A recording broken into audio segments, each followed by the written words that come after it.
I want to talk another issue too. Earlier in this week, remember we had this much lauded 11,000 scientists support calls, a petition, James, for a climate emergency. Well, some very clever young person obviously has gone through all 11,000 names, and there's been some funny ones, interesting ones. You wonder how credible these 11,000 scientists are now. Mickey Mouse from the Mickey Mouse School of the Blind, Namibia is in there, and someone Araminta Aardvark, Professor of Zoology at the University of Neasden in UK. Well, Neasden doesn't even have a zoology department. So, I mean, this is laughable, isn't it? Because this ran as headline news on the ABC and elsewhere for a number of days. Well, that's right. And I mean, it is just hilarious that all of these journalists are so eager to say, oh, 11,000 scientists have all said it's a climate emergency, and then they've just run with it. No one's even, thought, let's run a ruler down, say, 20 of them, just to see what sort of people we're talking about. None of the big names did. But then no one also did the other thing, which to look at what the petition said. The petition was basically not so much about science and the environment, but about we need to dismantle capitalism, we need to stop growth, we need to stop this, we need to stop that. So it is, again, how really, I think, an object lesson in so many people are willing to be the useful idiots for these climate cultists who want to use the environment as a way to enforce their own socialist ideals, which have failed time and time again for 100 years. And now in Italy, Jane, primary school kids and secondary school students will all be studying a compulsory subject in climate change. Yes, Peter, and they think that they're a world first, but I did note a message from James that said that this sort of thing has been going on in Australian schools for the last 10 years. So while they might be sort of shouting it from the rooftops, I don't know that it's any different in a lot of our schools. And all you need to do is have a conversation with a child at school at the moment. And look, I wouldn't mind if they learned whatever it is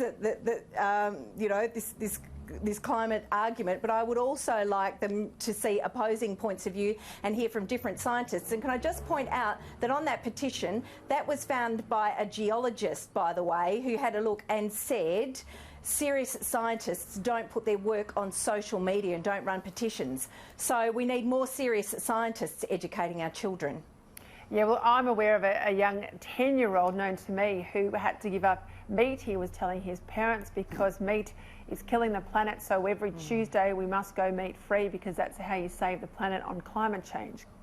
Please help me there. But taxpayer-funded grants more broadly, though, they're a real problem, James. It's not just these dodgy scientists with their made-up names, but there's some even worse use of Australian taxpayer funds into researching things like why Christ was born a man. Millions of dollars of taxpayers' money goes to that and not our farmers. Well, not only does it not go to our farmers, I mean, we had the story today in the Daily Telegraph based on some research done by Bella de Brera at the IPA. Great report, but it's all about all these nonsense, ridiculous grievance studies, sex and gender studies about, gender in medieval times. And as you said, why was Christ born a male? Who knows? Anyway, this is not just money that could be going to farmers, but also if we're going to be a serious country, and if you're going to be a serious country where the government says we are going to invest money in research, why are you putting it into this nonsense? Why aren't you putting it into, I don't know, biotech or quantum computing or any number of other things rather than these bizarre little eddies of humanities that just mean absolutely nothing, don't advance scholarship, don't advance our understanding of the world, don't advance our understanding of anything. Well, Jane, nearly $400,000, imagine what they could do in a community, to Macquarie University to examine sexing scholasticism, gender in medieval thought, 1150 to 1520. Yeah, that was $400,000. Can I tell you, back in 2010, and I was there and I remember it, and I just went and had a look at the Australian Research Council, the University of Western Australia got $24.5 million for the study of emotion, and that was under the Rudd-Gillard years. We are talking huge amounts of money. In fact, the humanities since 2002 have had $1.3 billion in donations, and as the IPA pointed out in the Daily Telegraph today, perhaps if there was some kind of performance link to this, if you had to really account for it, perhaps if you were more connected to that money, you might think about putting a hand out for these sorts of grants. We're giving away millions and millions of dollars, Peter, and we had farmers calling Talkback last night saying we still need your help. What do you think they'll make of the drought package today, Jane?